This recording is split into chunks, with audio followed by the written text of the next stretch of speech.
রাতে কাজটা না করে রাখলে সকালে যে কতটা অসুবিধা হয় সেটা আমার থেকে কেউ ভালো বোঝে না। তো রাতে প্রতিদিনই আমি বাসন মেজে রাখি। সবাই তো অনেকেই সকালে মাজে সেই বাসনগুলো, এঁঠো বাসনগুলো, কিন্তু আমি রাতেই মেজে রাখি।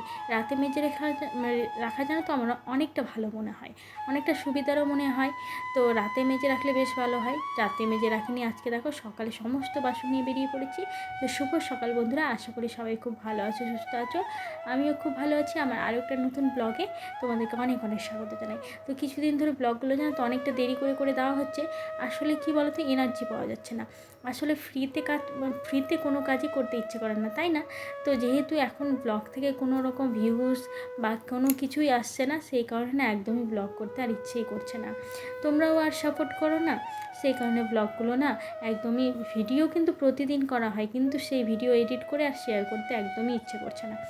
তো চলো বন্ধুরা, সকালে সমস্ত বাসন মেজে নিয়ে চলে এসেছি। এখনও কিন্তু তোজো ঘুম থেকে ওঠেনি, আর তোজোর বাবা ঘুম থেকে উঠে কোথায় একটা বেরিয়েছে। তো এই পাকে আমি সমস্ত বাসন মেজে তোজোদের জন্য একটু ভাত করে দেবো, তোজো আর তোজোর পাপার জন্য। তো তোজো এখনও ঘুম থেকে ওঠেনি, ওকে তুলতে হবে। তো আমি আগে মুখটা ধুয়ে নিই, তারপরে ওকে ঘুম থেকে তুলবো।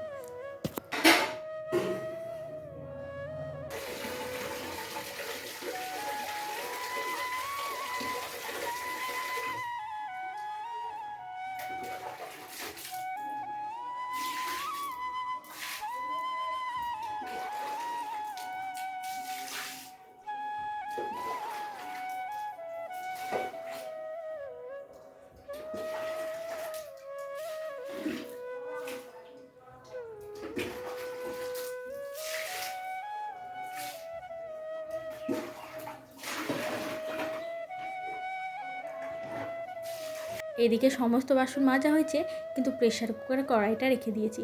কারণ কি বলো তো, ওটা না রাতে একটু পুড়ে গেছিলো। তো প্রেশার কুকারটাও না একটু ভিজতে দিলাম, কারণ প্রেশার কুকারে একটু সেদ্ধ ভাত করা হয়েছিলো রাতে ভাত, দুপুরের ভাতটা একটু ছিল, আর তার সাথে একটু ভাত কম পড়েছিল।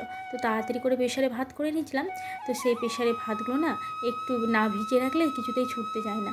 আর কড়াইটাও কালকে একটু পুড়ে গেছিলো, তো কড়াইটা একটু পরে ভালো করে মাজতে হবে। সেই কারণে আজকে সমস্ত বাসন নিয়ে চলে এসেছি।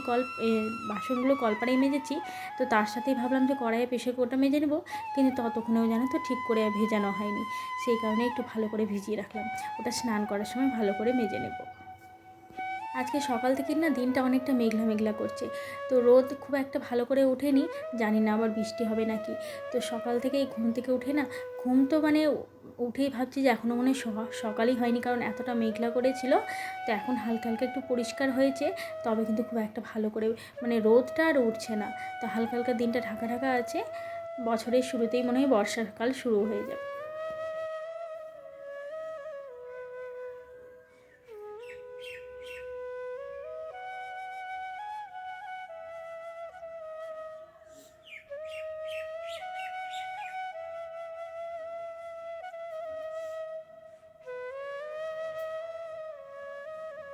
যেহেতু তোমাদেরকে বললামই যে তোজোর পাপা তো নেই, ও কোথায় একটা বেরিয়েছে ঘুম থেকে উঠেই, সেই কারণে চা খাওয়াটা আর হয়নি। তোজোর পাপা চা না খেয়ে বেরিয়ে গেছে, ও বললো আমি আসবো, এসে একবারে খাবার খাবো। আর এদিকে আমি একা একা না চা খেতে একদমই ইচ্ছে করছে না। তো ভাবলাম তোজোকে একটু ঘুম থেকে তুলি, ওরও শরীরটা খুব একটা ভালো ছিল না। তো একটু গরম গরম চাটা খেলে না মানে মাঝে মধ্যেই না সর্দি সর্দি ভাব হয়ে যায়, কোথা থেকে যে ঠান্ডাটা লেগে যায়। আর এই যে হালকা হালকা গরম পড়ছে, এই সময় জানো তো স্নান করতে গেলে কিছুতেই আর বেরোতে চায় না। মানে স্নান করতে গেলে ওর প্রায় 15-20 মিনিট ধরে স্নান করে, তখনই না ঠান্ডাটা লেগে যায়। তো ভাবলাম একটু আদা দিয়ে কড়া করে চা করবো, তাহলে তোজো পাপাও একটু খেয়ে নেবে আর আমিও একটু খেয়ে নেবো। তো সেই কারণে ওকে ঘুম থেকে তুলতে আসলাম। আর আজকে স্কুলের ছুটি আছে, তো ভালোই হলো বেশ, আজকে সারাদিনও বাড়িতে থাকবে। তো আজকে কোনো কাজ যেহেতু করতে নেই, কালকে রান্নাঘরটা পরিষ্কার করি, বাড়ির ঘর সমস্ত পরিষ্কার করা হয়ে গেছে। তো ওই যে আমার তোজো বাবা ঘুম থেকে উঠে গেছে। তো চলো তোজো আর আমি একসাথে চা খাই। আর কী বলো তো, চা না একা একা খেতে একদমই ভালো লাগে না, কেউ যদি সাথে না থাকে। তো তোজোর আর আমার জন্য চা করে নেব।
তো বন্ধুরা এখন তোজোর জন্য একটু ছাতু গুলিয়ে নিয়েছি।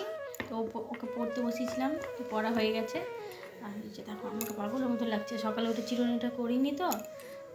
এই যে দেখো আমার বাবা, তো ওর জন্য একটু ছাতু গুলিয়ে নিয়েছি। প্রতিদিন তো স্কুল থাকে, আজকে যেহেতু স্কুল ছুটি আছে মহাবীর জয়ন্তীর জন্য, তো স্কুল ছুটি আছে, তো আজকে ছাতু করে নিয়েছি ওর জন্য। প্রতিদিন সেদ্ধ ভাত খায় তো। হ্যাঁ বলো। না খেতে হবে। গুড বয় না তুমি? তোমাকে সবার সামনে গুড বয় বললাম না? নিজে নিজে খাও তো দেখি। তো ছোলার ছাতু আছে, তোজোর পাপাকেও দিই মাঝে মধ্যে, আর তোজোর জন্যও নিয়েছি। ঠান্ডাতে খাওয়ানো হয়নি, প্রথম নিয়ে আসলাম আবার, যেহেতু গরম পড়লো। খেয়ে দেখো, টেস্টি না?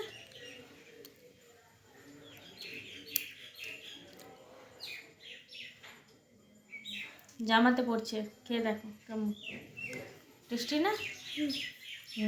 টেস্টি। তো চলো ওইটা খাইয়ে দিয়ে ওকে। এখন আজকে জামা কাপড় কাচবো কিনা সেটাই ভাবছি।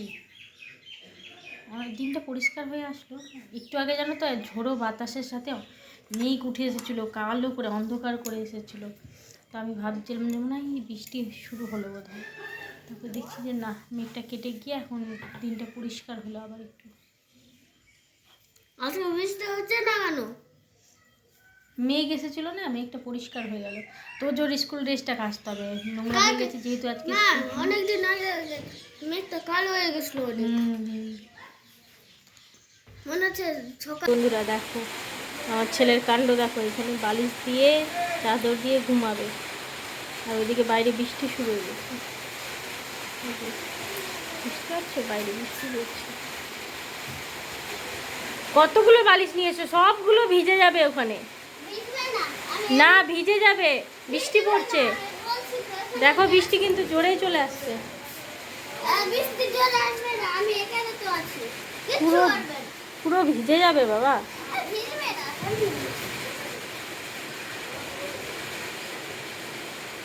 কি অবস্থা,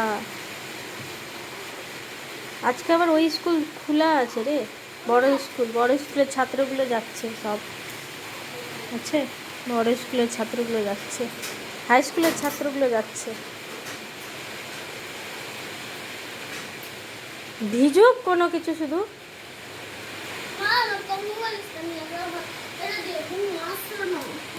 হয়েছে আর ঘুম আসতে হবে না, সব ভিজলো।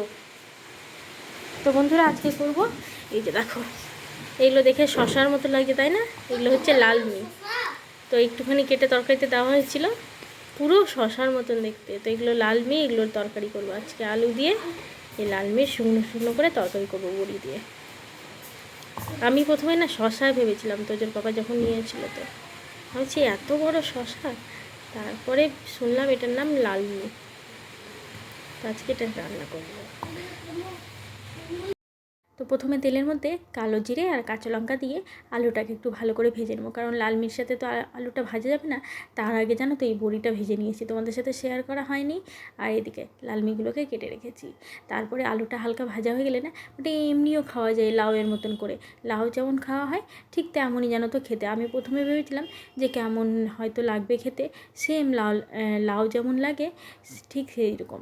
আর যখন আমাদের মধ্যে কী হয় বলো তো, তো যেই শশাগুলো নিয়ে আসা হয়, অনেকটা ধরে নাও যে শশাগুলো আর খাওয়া যাচ্ছে না, শক্ত শক্ত হয়ে গেছে, তো সেই শশাগুলোকেও এইভাবে করে রান্না করা হয়, খেতে বেশ ভালো লাগে। তো লালমি আর শশা অনেকটা একই রকম, আর খেতেও একই রকম। তো লালমিটাকে ভালো করে ভেজে নিলাম আলুর সাথে, আবার তারপরে জল দিয়ে দিলাম, কোনো মশলা দিতে লাগবে না এটাকে। তারপরে শুকনো শুকনো করে ভেজে নিলেই বড়িগুলোকে দিয়ে দিতে লাগবে, কারণ এখন বড়িটা দিলে না জলের সাথে সেদ্ধ হয়ে যাবে। তো এখন বড়িটা দিয়ে দিলাম, এবার ঢাকা দিয়ে জলটা শুকনো পর্যন্ত ভালো করে ভেজে নেব। তারপরে ওই লাউয়ের মতন মাখা মাখা তরকারি করলেই বেশ খেতে ভালো লাগে। তো তোমরা কীভাবে খাও অবশ্যই জানাবে। আমি তো আজকে এইভাবেই রান্না করেছি, তোমাদেরকে বললামই যে প্রথম রান্না করেছি। এই যে দেখো মাখা মাখা করেছিলাম, তো ভীষণ ভালো হয়েছিল, যেহেতু আলু দেওয়া ছিল, তো আলুগুলো গলে একদম মাখা মাখা হয়ে গেছিলো। এই তরকারির টেস্টটা না একটা অসাধারণ হয়েছিল, মানে আলু না দেওয়া থাকলে একদম একদম লাউয়ের মতন লাগতো। আর যেহেতু আলু দেওয়া হয়েছিল তো খুব সুন্দর হয়েছিল খেতে। তো এইরকম পর্যায়ে নামিয়ে নিয়েছিলাম আমি। তো সত্যিই আমি প্রথম খেয়েছি, কিন্তু ভীষণ ভালো লেগেছে আমার। এরপরে দেখতে পেলেও আমি আবারও নিয়ে আসবো। কোনো জিনিস কী বলো তো, প্রথম ট্রাই করার পর যদি ভালো না লাগে আমি সেই জিনিসটা দ্বিতীয়বার নিয়ে আসি না। এদিকে আমার ভাত হয়ে গেছে, আর এখানে ডালটা ফোড়ন দেওয়া হয়নি, ডালটা ফোড়ন দিয়ে নেব।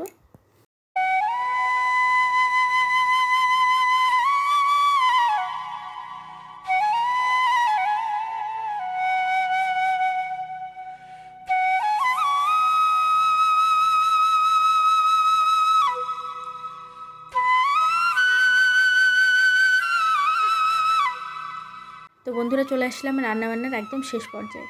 যেহেতু রান্নাবান্না সমস্তটা কমপ্লিট হয়ে গেছে, তো তোজো তো এগুলো দিয়ে কোনোটা দিয়ে খাবে না, তরকারি খুব একটা খায় না। তো সেই কারণে ওর জন্য একটু পাঁপড় করে নিচ্ছি। খায় না বলতে কী বলো তো, জোর করে মানে আমি যখন ওকে ভাত মাখিয়ে খাইয়ে দিই তখন আমি জোর করে খাইয়ে দিই। কিন্তু কতদিন ভাত মাখিয়ে এভাবে খাইয়ে দেবো বলো তো? ও তো বড় হচ্ছে, নিজের হাতে খাওয়া আর আমার হাতে খাওয়া অনেক ব্যাপার। তো মাঝে মধ্যে খাইয়ে দিই, আর মাঝে মধ্যে ওকে নিজেই খেতে দিই, কারণ কারো বাড়ি যেতে গেলে আবার অনেকটা অসুবিধা হবে। দেখছো, ভিডিওটাও ঠিক মতন করে দিচ্ছে না। মানে কেউ যদি, ওর বাবাও কোনো দিন আমার ভিডিওতে মানে ক্যামেরা ঠিকঠাক ধরে না, আর এও সেম। এইভাবে করে কি করে ভিডিও করবো বলো তো তোমরা? এই কারণে তোমরা বলো যে দিদিভাই ভিডিও ঠিকঠাক দাও না। আসলে একা একা কত ভিডিও করব বলো? তো তো চলো, এদিকে আমার জন্য একটু পাঁপড়টা ভেজে নিচ্ছি। তো এটা আমার যা পাঠিয়েছিল, তো আলুর পাঁপড়। এর আগের দিন হয়তো তোমাদেরকে বলেছি, তো যে গ্রামের বাড়ি থেকে আলু নিয়ে এসেছি। তো আলু যেহেতু প্রচুর আলু নিয়ে আসা হয়েছে, তো বেশ কিছু আলুর কিন্তু পাঁপড় দেওয়া হয়েছিল। তো সেই পাঁপড় থেকেই আমার জন্য আলুর পাঁপড় পাঠিয়েছিল। আমাদের হয়তো আলু পাঁপড়, তারপরে পাঁপড় বলতে ভীষণ পছন্দ করে সবাই। তো তোজো আলুর পাঁপড়টা খুব একটা খায় না, আর অন্যান্য পাঁপড় খুব খায়, শুধু আলুর পাঁপড়টাও খায় না। আর আমাদের বাড়িতে তো সব পাঁপড়ই মানে পাঁপড় ভীষণ পছন্দ করে। বন্ধুরা, কালকে এটাতে তোজোর প্যান্ট একটা নিয়ে এসেছি। জামা এখনও কিছু নেওয়া হয়নি, ভেবেছিলাম পাতলা পাতলা গেঞ্জি নেবো। তো অনেকটা দেরি করে গিয়েছিলাম, তো সমস্ত কিছু বন্ধ হয়ে গেছিলো জানো তো। এটাই আমরা বিল করানোর সময় মানে অ্যালাউন্স করছিল। তো এটা একটা হাফ প্যান্ট নিয়েছি। ওর যেহেতু ফুল প্যান্ট আছে অনেকগুলো, হাফ প্যান্টেরই সমস্যা হয়ে যায়। তো এটা একটা হাফ প্যান্ট নিয়েছি। কেমন লাগছে জানাবে তোমরা কমেন্ট করে। বেশ ভালো লাগলো, কিন্তু একটা কালো কালারের ছিল, তো কালোটা আমার পছন্দ না। কালো কালারের রঙটা না তাড়াতাড়ি চলে।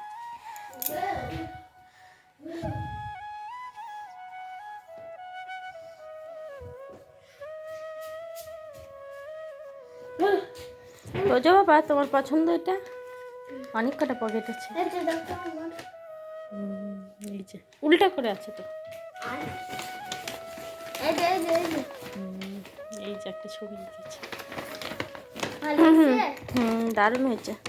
এটা তোমরা এটা পয়লা বৈশাখের দিন পড়বা। এই যে ঘর বানিয়েছে দেখো, পুরো বিছানার অবস্থা দেখছো কি করে রেখেছে আমার। তো এই দেখো বন্ধুরা, এখন রেডি হয়েছি যে বাইরে যাব। কালকে তো তোদের প্যান্টটা নিয়েছি, জামা নিয়ে আসা হয়নি, যে দুটো গেঞ্জি নিব। রেডি হয়েছি, আর পুরো কারেন্ট চলে গেছে। এটা চার্জার লাইট বলে জ্বলছে। তো কারেন্ট চলে গেছে, আর প্রচণ্ড জোরে বাতাস, আর তার সাথে হালকা হালকা বৃষ্টি হচ্ছে। সকাল থেকেই হালকা বৃষ্টি হচ্ছিল, মাঝে মধ্যে আবার থেমেও যাচ্ছিলো। এই যে দেখো, আরেকজনকেও রেডি করেছি, কিন্তু যাওয়া হলো না।